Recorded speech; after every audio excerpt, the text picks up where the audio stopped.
Votos renovados de uma muito boa tarde, onde quer que se encontre, onde quer que esteja. Eu recordo que estamos com o Pedra da Audiência. Na segunda e última parte é o jornalista Germano Almeida, que hoje está connosco numa conversa amena no nosso e vosso já programa de fim de semana, já, sexta-feira. Germano, bem-vindo à segunda parte do Pedra da Audiência. Nós estávamos naquela fase do moderador, do palestrante. Como te sentes em público quando falas?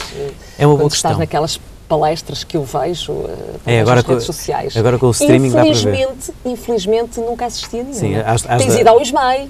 Sim, o ISMAI às vezes, eu brinco a dizer quase uma segunda casa, já lá fui várias vezes. É, não é? É através de uma pessoa muito dinâmica e com muito valor, que é o professor José Neto.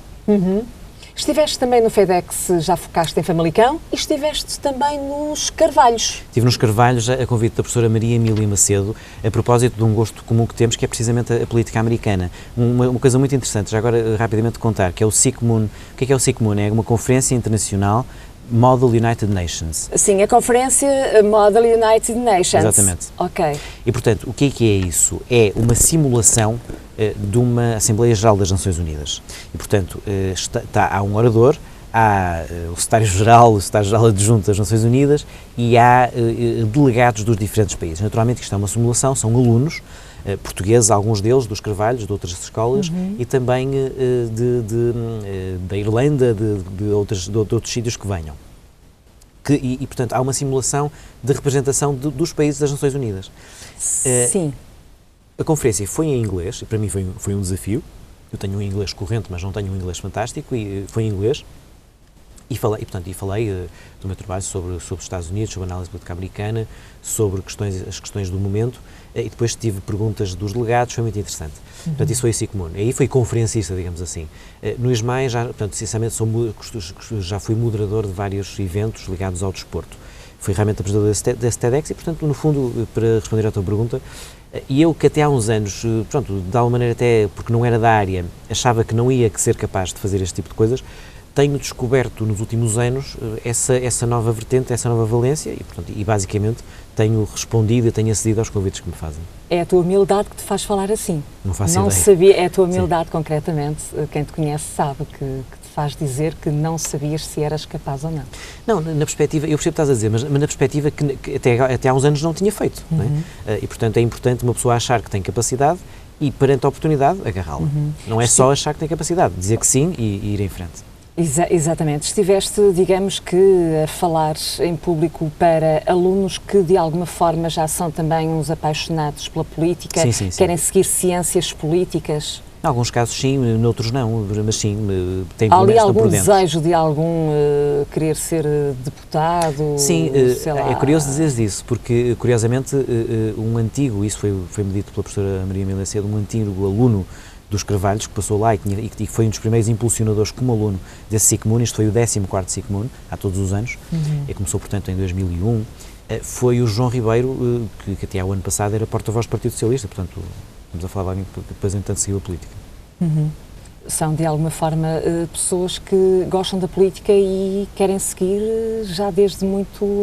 Desde muito novos, sim. Muito novos, não é? Olha, tu muito recentemente, estamos aqui nós a falar de Barack Obama, mas tu também falas da sua primeira-dama, da Michelle Obama. Muito recentemente lançaste ali uma questão, ali um género de debate, quem seria melhor ou não, mas as épocas são diferentes. A comparação que poderíamos fazer entre Michelle Obama e Jacqueline Kennedy. Estamos a falar de gerações completamente diferentes, as décadas completamente diferentes, com o século também. Sim, meio século de diferença, exatamente. Portanto, Jackie Kennedy século XX e Michelle Obama século XXI, meio século de diferença, 50 anos de diferença.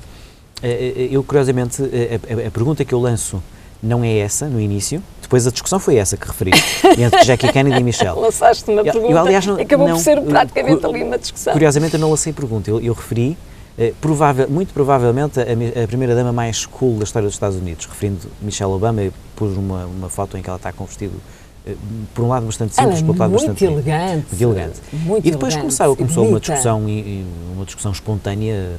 Uns achavam que era Michelle Obama, outros achavam que era Jackie Kennedy. A coisa ficou mais ou menos ela por ela, talvez com uma ligeira vantagem de Jackie. Como referiste, são momentos diferentes. São duas mulheres extraordinárias.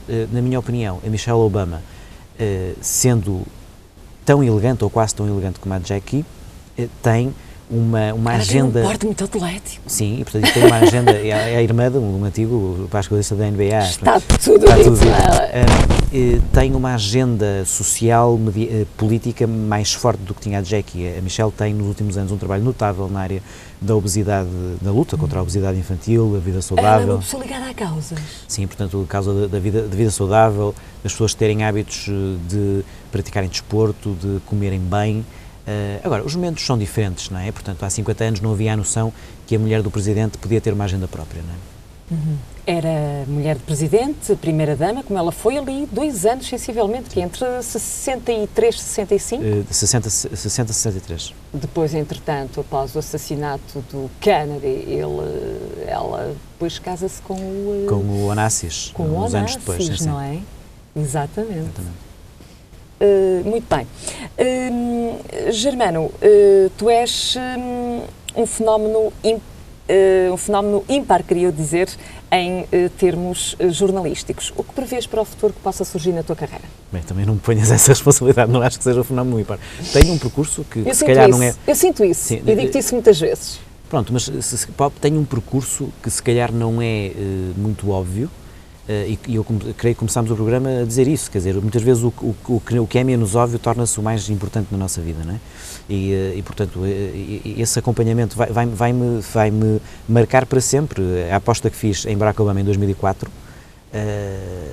e que me fez levar a escrever sobre a América, que me levou literalmente, fisicamente, à América em 2012, e isso teve também importância no meu percurso profissional, abriu-me portas, fechou-me uma, curiosamente, mas abriu-me mais, e portanto o balanço é muito positivo. Abriu-te imensas sim. portas. Estando cá em Portugal, achas que se tivéssemos um Obama, Portugal estaria melhor? Sem dúvida. Eu percebo essa pergunta, já me fizeram várias vezes. Eu acho que essa pergunta... Precisávamos de um Obama. Eu acho que essa pergunta não é... Eu afirmo. Pronto, mas eu acho que essa pergunta não é legítima, eu vou dizer porquê. Porque não se pode comparar o que não é comparável. Ou seja, Portugal não é os Estados Unidos, ponto final. Portugal não há grau de comparação possível, ok? Os Estados Unidos são um conjunto de 50 Estados. Somos Portugal, uma coisinha pequenina. Exatamente, e portanto, os Estados Unidos são um conjunto de 50 Estados, sendo que, em média, cada Estado desses 50 é Portugal. Ou seja, tem a economia de Portugal, tem a dimensão de Portugal. Um Estado americano. Há Estados maiores, há Estados menores. Claro. Mas, portanto, em média. Ou seja, não vamos estar a comparar o que não é comparável. Por outro lado, eu acho que há gente muito válida em Portugal, mas eu acho que o fundamental é que as pessoas válidas sejam chamadas para funções importantes e para funções que possam ter relevo. O perigo dos últimos anos na política em Portugal é um excessivo fechamento dos partidos que faz com que as pessoas mais válidas não queiram sequer entrar neles. E, portanto, este é um caminho, é um papel. Mais importante do que me preocupar em aparecer um Obama em Portugal, olho para o processo e parece-me importante que os partidos se saibam abrir. Eles dizem que se querem abrir, mas não estão a conseguir para já. O que achas que pode acontecer nas próximas eleições que vêm aí? Europeias? Sim. Nada de muito especial, para te ser franco. Eu tenho ouvido aí grandes teses de que vai haver uma derrocada dos partidos europeus e vai haver um grande avanço da extrema-direita e tal. Não acho isso. Acho que pode haver um outro resultado, preocupantemente em França, da extrema-direita, mas isso é mais simbólico que outra coisa. Já são previsas, já são ideias que tu tens daquilo que possa vir, digamos, que a acontecer. Aqui em Portugal acho que vai haver uma pequena penalização, uma grande penalização, não sei, do PSD como partido de governo, ou melhor, da coligação do governo, vão entrar coligados. O PS pode, de alguma maneira, ser beneficiado com isso, mas também não me parece que vai haver aí uma grande vitória do PS. Acho que... Eles são muito confiantes. Pois, acho que... O líder do PS, agora, do socialista. Certo, mas acho que as coisas ainda estão muito por definir. As próximas eleições europeias não serão as eleições mais importantes para os próximos anos em Portugal. Nada vai alterar no nosso dia-a-dia, na nossa política. Isso certamente. Muito bem. Alguém disse o seguinte, e eu subscrevo: Germano Almeida é provavelmente a pessoa que melhor escreve sobre os Estados Unidos em Portugal. Isso foi o José Gomes André. Que é também um investigador de filosofia política. Sim, o José Gomes André disse sobre mim e eu poderia trocar e dizer que é o José Gomes André. Está no livro, está na capa do livro. Precisamente na capa do livro. Isso tem para mim uma importância grande por uma razão muito simples, porque foi escrito por alguém que sabe certamente mais do que eu sobre a América, sobre a política americana. O José Gomes André é um belíssimo investigador sobre a América, sobre a história da América, tem um grande livro sobre a história da América. Também outro apaixonado por Sim, sabe mais do que eu sobre o tema. Eu, como sou jornalista, se calhar, a nível de escrita, tenho uma escrita que se calhar é mais atrativa, ou não sei, sobre o tema, mas ele sabe certamente mais sobre o tema, portanto fiquei sensibilizado quando ele disse isso. Ou melhor, escreveu isso. Vais ou estás a preparar mais algum livro sobre a América, sobre Obama, sobre as políticas internacionais em si? Repara, como sabes, é um work in progress, é um trabalho que nunca acaba, este que eu tenho sobre a América, e portanto o primeiro livro foi uma coleção de crónicas mais ligadas à fase da ascensão do Obama como presidente, até chegar a presidente, peço desculpa, e ao primeiro ano. O segundo livro é sobre o resto do primeiro mandato e sobre a reeleição, e o facto de mais focado no facto de eu ter estado lá e ter recebido a carta do primeiro livro. E há haver um terceiro livro, possivelmente haverá, espero que haja, será daqui a uns 2 anos, 1 ano e meio, 2 anos. Já estás a preparar, já estás a escrever algo sobre isso? Estou a escrever todas as semanas, 2 vezes por semana, textos que depois, a algures daqui a 2 anos, vou fazer uma coleção sobre dos melhores e, portanto, que focará o segundo mandato de Obama e, eventualmente, a sucessão. Fizeste apresentações do teu livro Sim. nos mais diversos locais apropriados para o fazer. Como foi a receptividade do público? Muito boa, muito boa. Não, é curioso, há bocado disseste recentemente publiquei um livro, o tempo passa, já passou mais de 1 ano. É verdade. Livro. Foi em abril de 2013, portanto há 1 ano e 1 mês. Sim, portanto, as apresentações, houve uma em Lisboa com o General Loureiro dos Santos, que faz o prefácio do primeiro livro. Uma grande referência para mim, uma pessoa que explica muito bem a geoestratégia e a política internacional. Um tema que geralmente as pessoas dizem que é complicado e é chato, e eu sempre achei extremamente interessante e tem tudo menos de chato, porque é algo que está sempre a mudar. Veja-se o que se passa na Ucrânia. O Ricardo Alexandre, uma grande referência para mim e amigo também pessoal, que tem o programa Visão Global na Antena 1. E o Francisco Sena Santos, que foi durante muitos anos, como sabes, pivô das manhãs na Antena 1. É verdade. E que teve também a simpatia de estar na apresentação em Lisboa. No Porto foi o Álvaro Costa, que já falámos, e o Carlos Daniel, uma grande pessoa da comunicação. Carlos Daniel, conheço perfeitamente, quem não conhece o Carlos, não é? Amigo há muitos anos e uma grande pessoa da comunicação também. E eles gostaram também. Quer dizer, tens que lhes perguntar, tens de perguntar, mas acho que sim. Eles estiveram presentes. Sim, fizeram a apresentação do livro. Prevês fazer mais alguma apresentação? Deste segundo, não. Portanto, a fase de promoção do segundo livro já passou claramente. Agora já estou a pensar no terceiro. No terceiro? Sim. Que poderá surgir, sei lá, daqui por... Eu creio que daqui a 1 ano e meio, 2 anos, na perspectiva, não faz muito sentido publicar um terceiro livro antes disso, porque o segundo livro, como te disse, é sobre o início do segundo mandato do Obama, e, portanto, na minha opinião, posso estar enganado, mas na minha opinião, o próximo livro só fará sentido quando acabarem os anos Obama, portanto, daqui a 2 anos. Daqui a 2 anos. Sim. Quando acabar Obama, deixas de escrever sobre não. os Estados Unidos? Continuas na América? Boa questão, ainda bem que me fizeste essa questão. Não por uma simples razão, porque eu não comecei a escrever sobre a América por causa do Obama. Eu começo a escrever sobre a América em 2002. Porque gostas da América? Precisamente. Em 2002, 2003, e nessa altura não havia Obama em termos nacionais.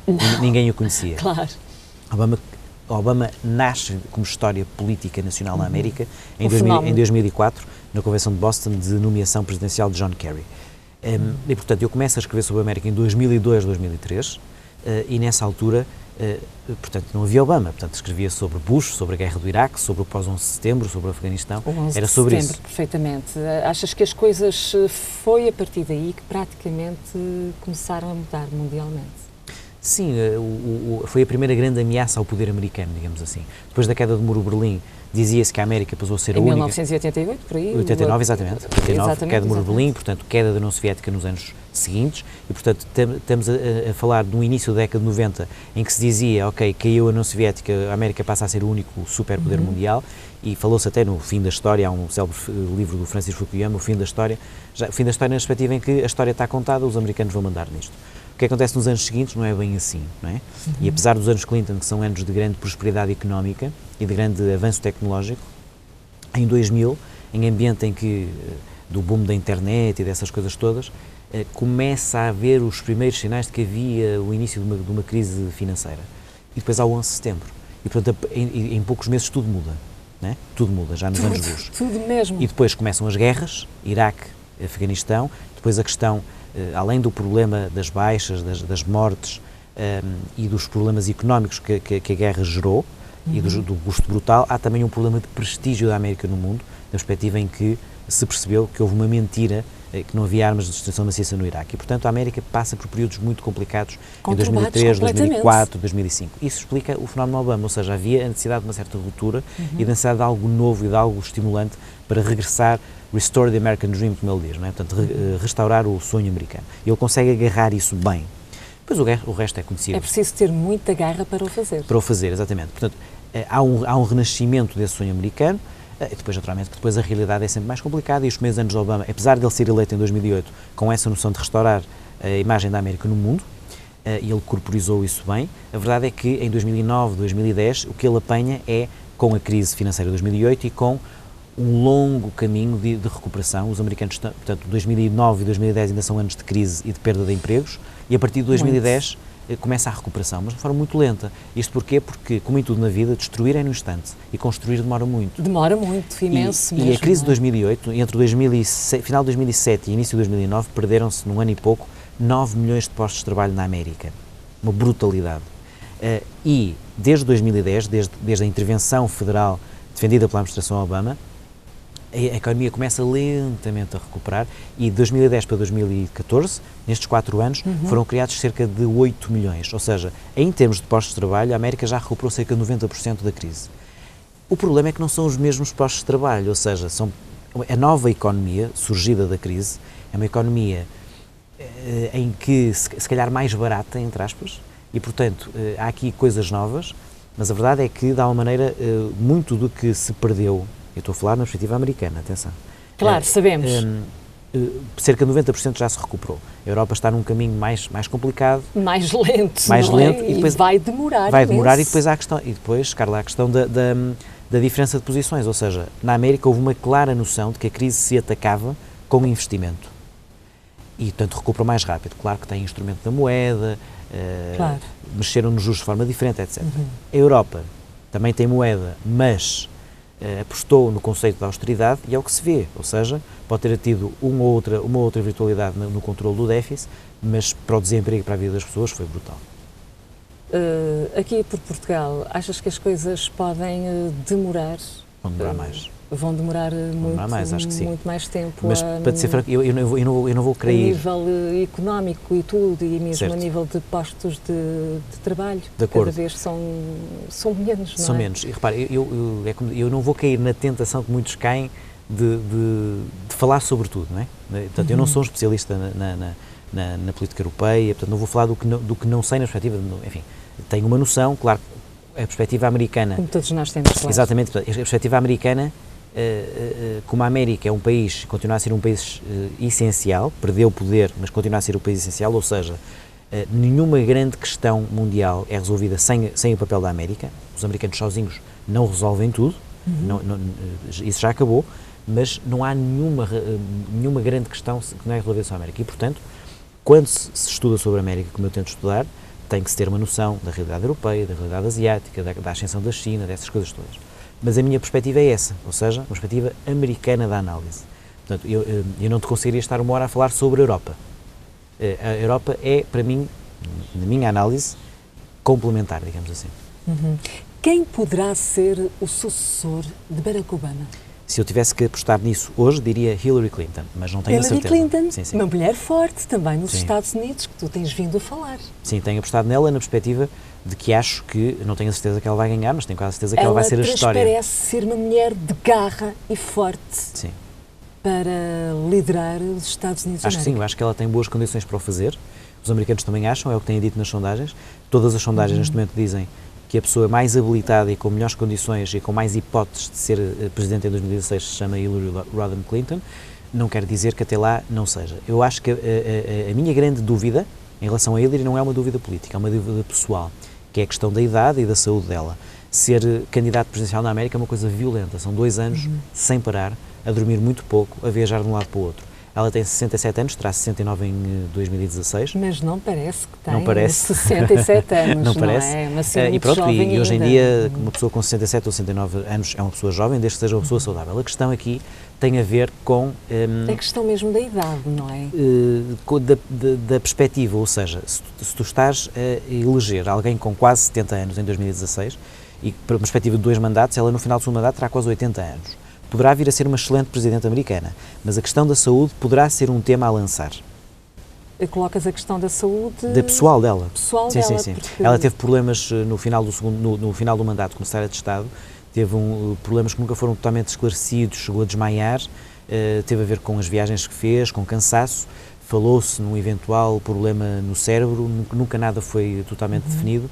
A verdade é que numa campanha presidencial americana o boletim de saúde é uma questão que tem que ser legítima, porque os americanos têm que saber no que é que estão a votar. Normalmente são causas do dia-a-dia que levam, como tu dizes, que... Ela viajava muito, trabalhava, que se fartava, 16 horas... Da azáfama toda sim. que ela explicou isso, trabalhava 16 horas por dia, viajava muito, e pronto, e teve um momento, pronto, desmaiou, creio que 2 vezes no final do mandato. Não sei se isso será tema ou não. Ela teve agora tempo para descansar um pouco, para se pôr em forma. Mas não é o suficiente, provavelmente. Porque, excetuando essa questão, e vamos pôr de lado essa questão, sem ser a saúde dela, do ponto de vista meramente político, eu não vejo forma dela não ser a nomeada do Partido Democrata. Ela tem um avanço de cerca de 50 pontos em relação a outros eventuais candidatos democratas. E portanto, a gente me diz, mas ela também tinha 20 pontos de avanço, estava muito à frente do Obama em 2008 e depois foi o Obama. Certo, mas ela em 2008 tinha 20 a 30 pontos de avanço em relação ao Obama. E ela tem agora 50 a 60 pontos em relação a todos os outros do Partido Democrata. E, portanto, ela será nomeada Partido Democrata, a menos que alguma coisa imponderável aconteça. Se vai ser Presidente ou não, vai depender do candidato democrata, do candidato republicano. E, portanto, próximo ano e pouco será para definir os candidatos dos partidos e depois, a partir do início de 2016, se verá entre Hillary ou o republicano quem será o sucessor de Barack Obama. Eu preferia ver a Hillary.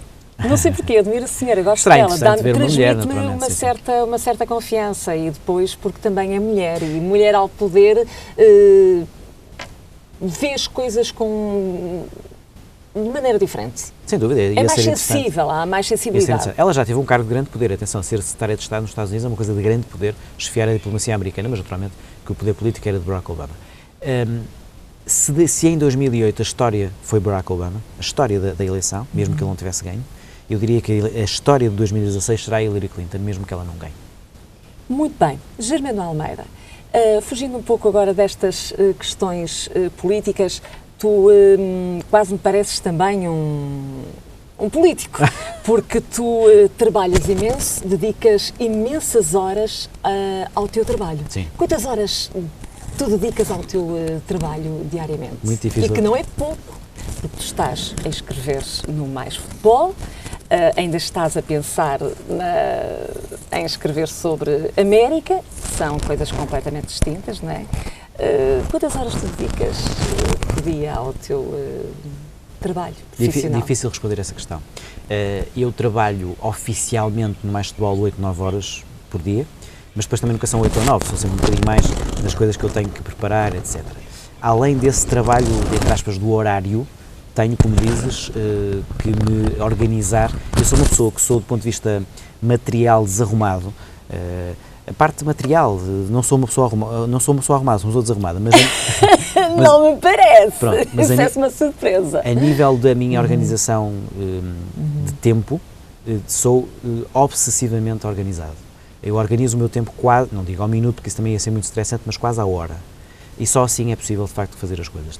Tenho compromissos pessoais, naturalmente, como toda a gente, e além dos compromissos pessoais... Tens uma vida pessoal, claro, e além dos como todos nós. Claro, e além dos compromissos pessoais, tenho uma carga profissional que eu me auto-imponho para conseguir fazer aquilo que gosto. E, portanto, há a agenda diária do Mais Futebol, e depois há este tipo de coisas, há o que eu escrevo para a TV 24, e para isso tudo tenho que me preparar, as coisas não caem do céu, não é? E, portanto, sei lá, se pediste-me quantas horas? 12, 16, 12, quase, 14. mas quase. 12, 14. Longe, não é? 12, 14. O que é que tu gostas de fazer nos teus tempos livres? Desvinculas-te completamente da escrita? Difícil. Agora com o iPhone é difícil. Pois, eu ia dizer tablet ou iPad, mas Eu não tenho pronto. iPad, mas tenho iPhone. Eu com o iPhone mudou a minha vida. Eu com o iPhone nunca desligo. Nunca desligo. Estou sempre a ver net, estou sempre a ver Se surgem textos. algumas novidades. Sim, estou sempre a ver textos que se escrevem sobre a América, este texto é interessante. Se não tenho tempo para o ler, obviamente não tenho sempre para ler, não é? Se não tenho sempre tempo para ler. Se não tenho tempo para ler, pelo menos mando para mim próprio, para o meu mail, o link do texto para depois ler, compreendes? E estou constantemente a atualizar isso. Isso parece um pouco estressante dito, mas é uma forma de me organizar. Muito bem. Gosto de andar. De caminhar. Gosto de andar, sim. Sempre que podes, ao ar livre? Todos os dias. Tu gostas? Ou vou ao ginásio ou ando. Mas todos os dias faço... Tens tempo para o ginásio, Germano Almeida?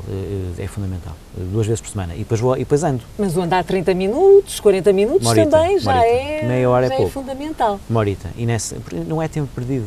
Porque nessa hora eu também me organizo mentalmente, o que é que vou fazer. Às vezes é a andar que penso nos temas do que escrevo. É verdade. É andar que nós pensamos sim. muitas vezes Sim. quando estamos sozinhos e refletimos. E o futebol? Jogar futebol? Repara, eu gosto de jogar futebol. Fizeste-o em miúdo? Sim, fazia em miúdo, na escola. Joguei muito futebol com o meu pai. Giro! Sim, muito com o meu pai. Sei que há ali uma cumplicidade muito grande. Sim, o meu pai jogava, pai. Agora não tanto, tem Pois, 60 e tal claro. anos, mas o meu pai até há uns 10, 20 anos jogava muito bem futebol, mesmo muito bem futebol. Eu nunca tive o jeito que o meu pai tem para jogar a bola, mas gostava de jogar com o meu pai. Ainda bem que não tiveste Claro. jeitinho para a bola, Não, porque ganhamos um excelente comunicador. Não jogava mal, mas não jogava para ser profissional de futebol. Não é? O meu pai sim, o meu pai teria tido qualidade para ser jogador profissional de futebol, o meu tio foi jogador de futebol Clube do Porto. Eu não tinha qualidade para ser jogador profissional de futebol, jogava razoavelmente com os meus colegas, com os meus amigos. Muito bem.